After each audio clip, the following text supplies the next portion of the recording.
kami seperti itu. Dukung dulu. Soal nanti ada kurang dan lebihnya, kita evaluasi secara bersama-sama. Tetapi kami pesan betul kepada seluruh masyarakat Indonesia, jangan pernah menghujat atau jangan pernah menahan program ini yang sangat mulia. Kenapa? Diberikan pada anak-anak yang sedang tumbuh atau growth, pada anak SMA, SMP, SD, TK, ibu hamil, dan ibu menyusui. Kelompok ini adalah akan menentukan 10 tahun ke depan atau barangkali 20 tahun ke depan bagaimana bangsa ini akan bersaing dengan bangsa lain. Itu yang penting. Kami turunkan bagaimana sekarang dengan makan gratis itu. Teman-teman semuanya saya sampaikan bahwa jika kita berikan uang Rp10.000 untuk saya jajakan di warung Padang, gak akan pernah dapat, gak akan pernah. Justru pemerintah memberikan sebuah kolektif program atau perencanaan di mana dalam perencanaan itu akan ada cross-subsidi dananya yang 10.000 itu. Pada siapa? Karena pada kelompok-kelompok ini SMA, SMP, SD, TK adalah jumlah kalori atau kebutuhan per hari per orang berbeda. Cross-subsidi namanya. Kalau dibikin dalam jumlah yang cukup besar, partai besar, 1.000 porsi atau 2.000 porsi, itu menjadikan dana itu kita bisa kelola dengan baik. Makanya jangan pernah kita memberikan informasi, menanggapi sesuatu yang kita nggak tahu.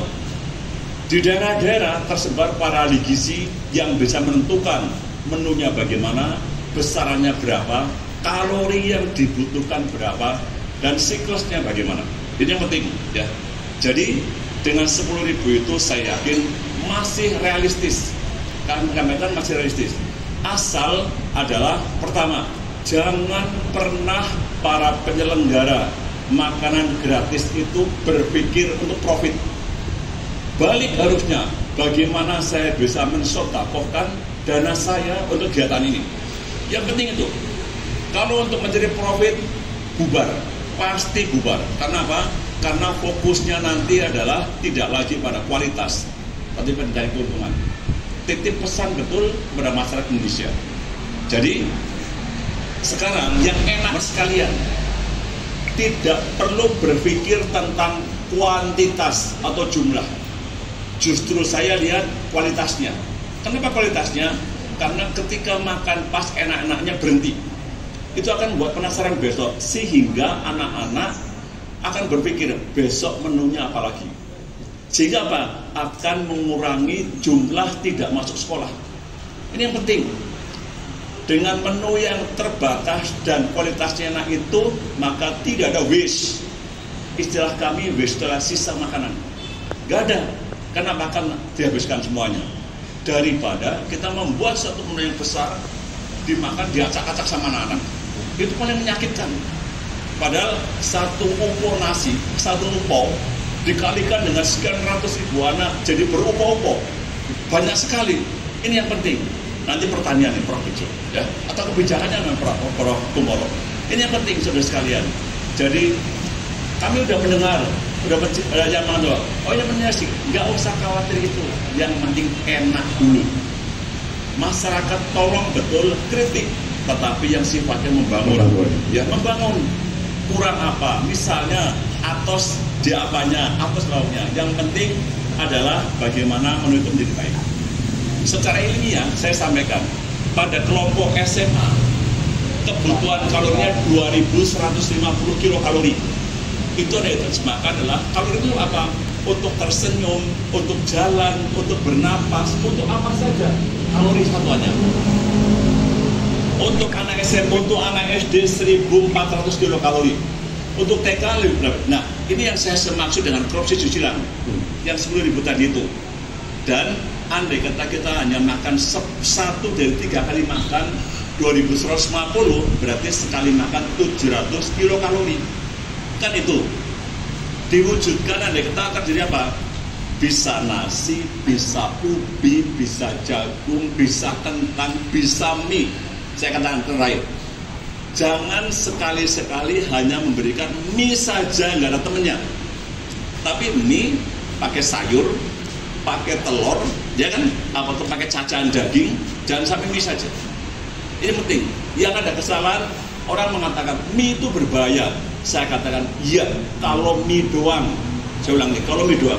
Tetapi kalau mie ada temennya, mie, telur, sayur, bahkan kasih pepaya, kasih apa lagi? Daging, jadi lengkap. Kadang-kadang orang hanya bilang mie saja. Ya, tolong ini. Ini yang penting. Jadi kalau kita sampaikan, apakah itu cukup? Saya yakin realistis masih. Dengan catatan konsumsi Mas. Yes. Oke, terima kasih. Saya sebut yang terakhir, yaitu tentang ibu hamil sama menyusui. Jadi terkait dengan tadi yang dikatakan oleh Prof. Kumoro bahwa terkait dengan stunting. Pertama, program ini adalah bukan program jangka pendek.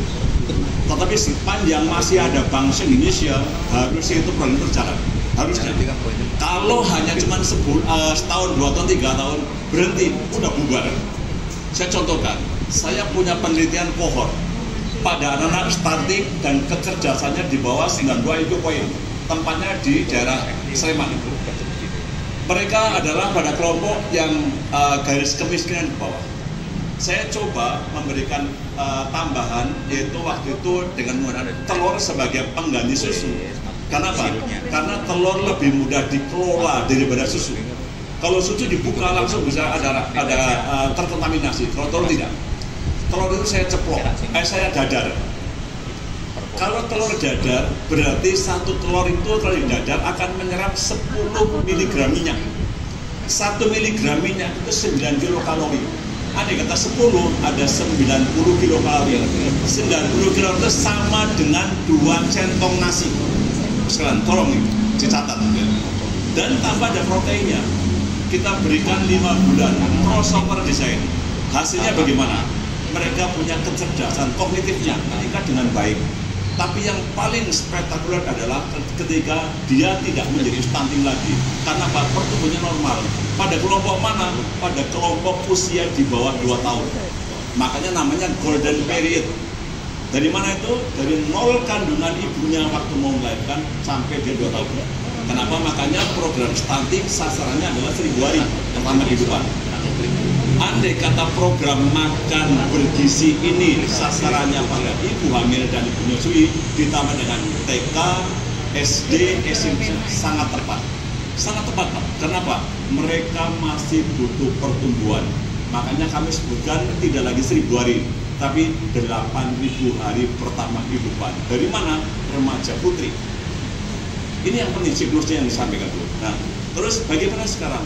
Kalau andai kata kita kaitkan dengan tadi Prof. Sampai, kalau andai kata ibu hamil dengan makanan bergizi yang cukup, saya yakin ibu hamil tidak akan pernah anemia.